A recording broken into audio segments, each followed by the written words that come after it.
إخواني في الله، أوصيكم ونفسي في مطلع هذه الكلمات بتقوى الله جل جلاله. والله ثم والله ثم والله ثم والله إننا بحاجة ماسة إلى تقوى الله عز وجل. إخواني في الله، ربنا جل جلاله أكثر من الحث على التقوى في كتابه، فيا أمة محمد صلى الله عليه وسلم، الله الله بتقوى الله ما دمتم في زمن الإمكان. إخواني في الله، الموضوع هو كما علمتم يا راحلين إلى القبور، لا إله إلا الله. إنها رحلة عظيمة يا أمة محمد صلى الله عليه وسلم، ينتقل بها الإنسان من هذه الدار إلى عالم القبور، ينتقل من الأهل والأولاد والأصحاب والأقارب، ينتقل من الفرش إلى التراب، ينتقل إلى المباني إلى القبور، ينتقل إلى قبر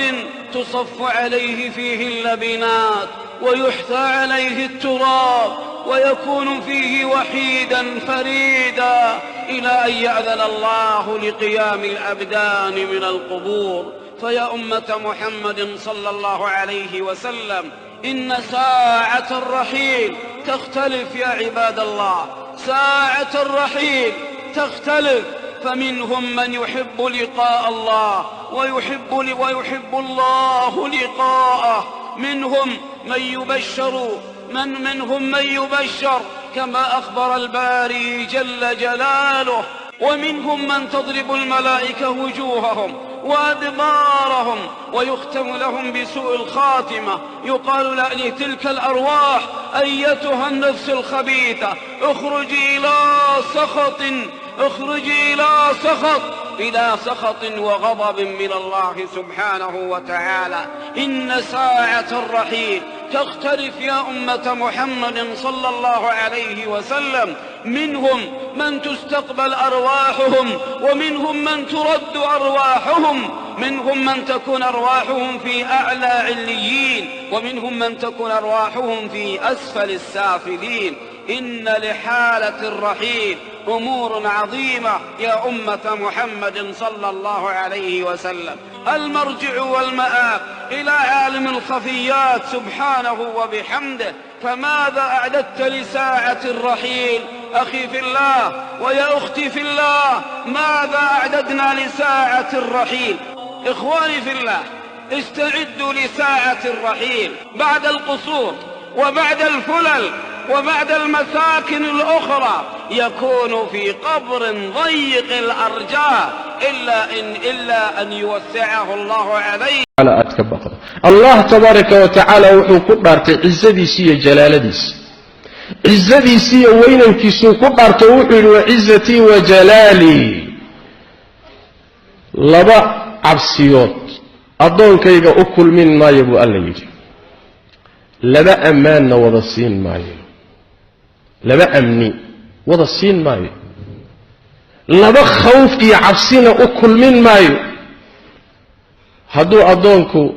أدونك إنتو تشوغ إيغا بقو وإيغا عبسدو بألي تبارك وتعالى. عبسيدي ساسي وحي كو اكتهي أدونك مركو ساؤ دينتبا إساقيا عبسي وإسدايين، لأن لبا عبسي الله يسوغو داري ماي. مر الله مركي نفتو كبعدو انتينا كبب بحنبا يا الله إيمانيا، ملائكتي ربي باو إيمانيس، نفتي سي ترتيبا uga siibaysa، janniga ilaahay ridihiisa ay ugu bishaaraynaysa، si tartiiba godkiisa loo geynaya. cabsidii adduunku ku soo dhameystay oo ilaahay uu horay uga baqi jiray, cabsi labaad loogu dari maayo. qabriga markuu galo oo imtixaankii interviewga xisaabtu timaado wala dajinaya, iyadana malaa'ikta u iimaanaysa waxa la leeyahay isdibin ha baqin hana murgin, annaga kula garab taagan. goorta laysa soo saaro qubuurta laga soo baxo oo qiyaamada bankeeda la yimaadiyo ahwaasheeda iyo dhibaatooyinka halka yaalay, sidoo kale to ma baqayaan oo ma cabsanayaan, laana cabsidoodii horay u soo dhameysteen. markuu rabbi hor istaago tabaaraka wa tacaala xisaabtiiyo maxkamadda istaago ma baqayo waa la dejinayaa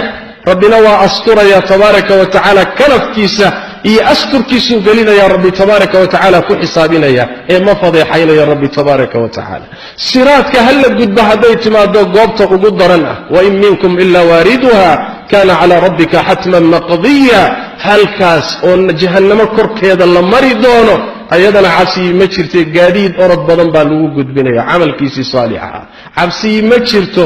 maxaa yeelay adduunku cabsidiisa ku dhammaysta إنا كنا في أهلنا مشفقين فمن الله علينا ووقانا عذاب السموم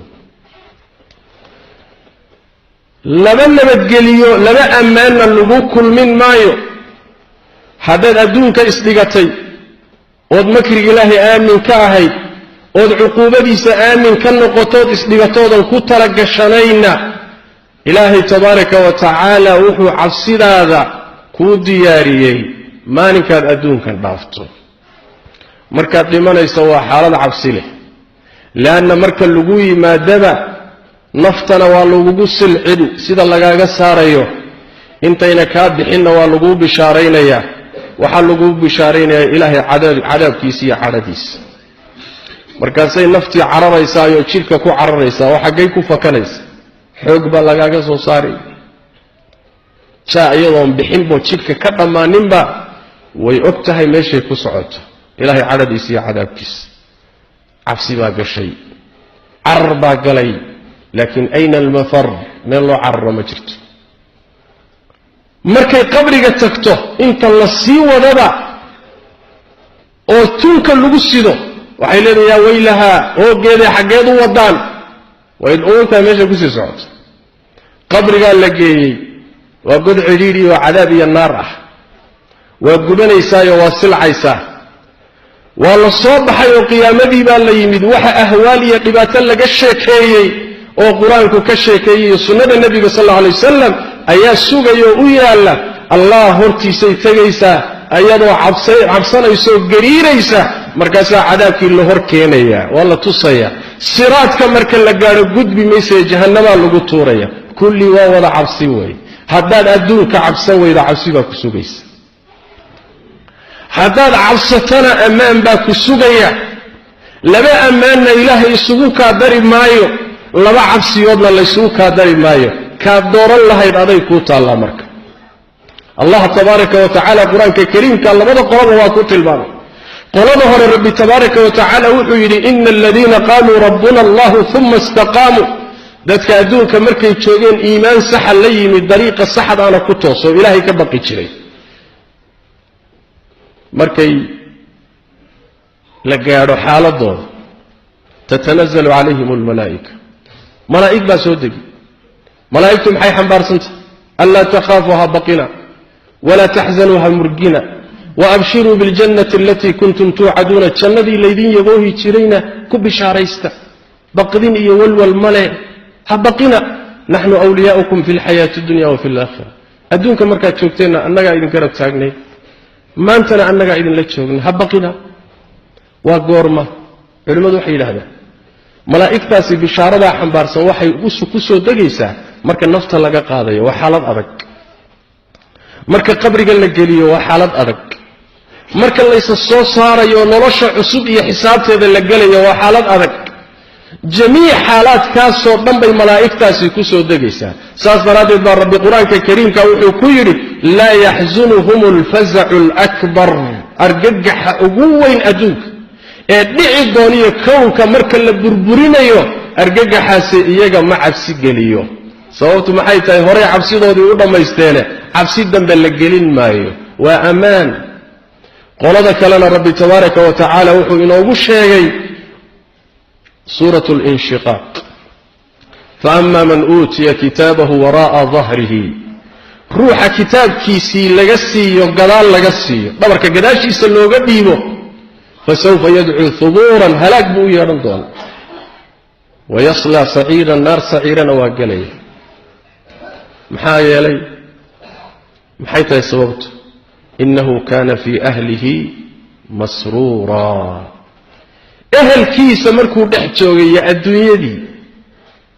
qaraabadiisa tolkii saaxiibadii ehelkiisa markuu dhex joogay mid la farax geliyey buu ahaa waa iska faraxsanaa waa isdhigtay ma shaqaysanin ma soo dadaalin yaa noloshaas daaqaasuu ku faraxsanaa cun cab soo toos shaqo tag intaasay noloshiisu ahaydoo waxaasuu ku faraxsanaa sidaas daraaddeed aakhare markuu tagay waa in la cabsi geliyo haddaba waxaad u baahan tahay inaad ilaahay tabaaraka wa tacaala aynu badinno cabsidiisa ilaahay makrigiisana aynan aamin ka noqonin oo aynan isdhiganin oo dadaalkeennu bato nabigeenna salawaatu rabbi wasalaamu calayh wuxuu ahaan jiray mid badiya ducada ah allahuma yaa muqalliba alquluubi habbit qalbii calaa diinik allaha quluubta rogrogow qalbigayga diintaada korkeeda ku sug markaasay caaisha waxay tidhi iyo saxaabadu rasuul ilaahayow ducadan unbaad badisaa ee miyaad baqaysaa ilaahu qalbigayga sug miyaad baqaysaa maxaad ka baqaysaa markaasuu nebigu wuxuu yidhi sal alla alay wasalam oo caaishoy see baan ammaan ku helayaa see baan yani ammaan u qaadanayaa soo ma ogid allah tabaaraka wa tacaala inuu quluubta addoommadu farihiisa laba faroodoo ka mida inay ku dhex jiraan oo siduu doono ilaahay u rogrogo soo ma ogid ilaahay qalbigiisa inuu rogo yuu ka baqayaa salawaatu rabbi wasalaamu calayh soo ma ogid in nabigeennu sheegay salawaatu rabbi wasalaamu calayh addoon cimrigiisa camal saalixa samaynayoo dadaalayay jannadii markuu taaka u jiro in kitaabku u sibqaday oo camalkii ahlu naarka uu bilaabay oo uu naarta galay addoon cimrigiisa camal xun ku jiray oo macaasi iyo dunuub qasanayay markuu qarka u saaran yahay inuu naar galo ayaa kitaabkii u subqaday oo maqaadiirtii rabbi u qoray baa beddeshay camal saalixuu bilaabay oo ku geeriyooday jannaduu galay innama alacmaalu bilkhawaatiim arrintu waa khaatumada miyaad garanaysaa waxaad ku khaatumaysan doonto saaxadda waad qur-aan akhris badan tahay oo waad salaad badan tahay oo waad sadaqo badan tahay laakiin naftu maxay kaaga bixi doontaa miyaad taqaanaa innama alacmaalu bilkhawaatiim arrintu waa khaatumada marka waad baqi qalbigaaga in la rogo waad baqi cuquubada ilaahay waad baqi haddaadan baqdintaa ku noolaanin diyaargarowna aadan samaynin baqdin baa ku sugaysa xalkaaguna ma sahlana وجاء ربك والملك صفا صفا وجيء يومئذ بجهنم يومئذ يتذكر الإنسان وأنى له الذكرى يقول يا ليتني قدمت لحياتي ويومئذ لا يعذب عذابه أحد ولا يوثق وثاقه أحد وإمام والله كتاب كمال اسكدقنا يكون قلنا بساسي وإيمان سأوقادا ساسي وإيمان waxaanu ka daba ordayna maanta iyo guri baan dhisi iyo daar baan dhoobi iyo xaggan ka dhacaya iyo saanan samayn wala iskaga soo kamari taasaan nin walba nafta iyada ka daba geeyfan adduunyada oo ka daba ordaysa laakiin xaqiiq badan oo ihmaalinaysa ayaa jirta haddaad ku noolaanayso waa inaad ugu noolaataa sidii taas ka tegaysid iminka miyaana u jeedin nabiga calayhi salaatu wasalaam inaan adduunya laga dhaxlin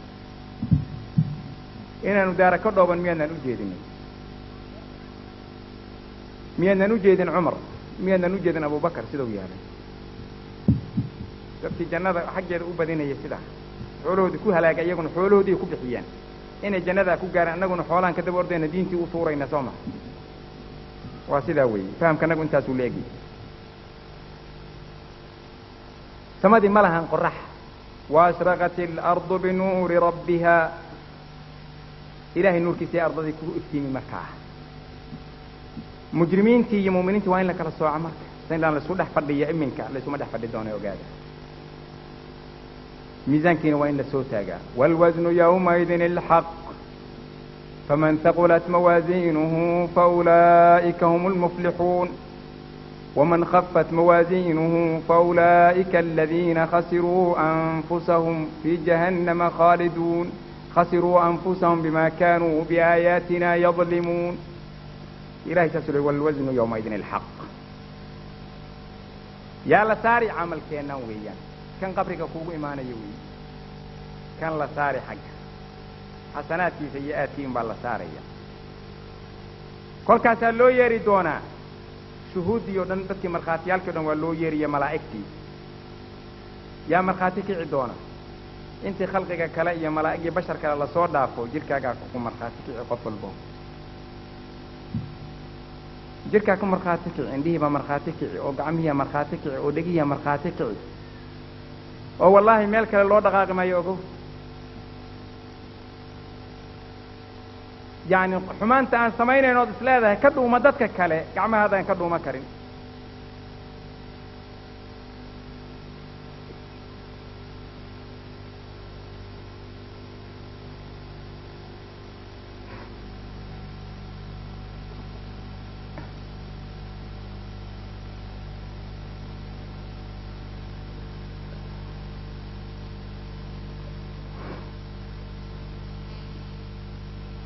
gacmahan laga dhuuma karin iyo dhegaha iyo indhahan laga dhuuma karinin yawma tashhadu calayhim alsinatuhum waydihim waarjuluhum bima kaanuu yaktibuun maanta kama dhuuma karno juluudeenna iyo qulubteenna kama dhuuma karno ilaahay afkan carabkan ka hadliyo cadka hilibka ka hadlisay gacanta wuu ka hadlin lugtana wuu ka hadlin xaggeen ka gelayna iyaga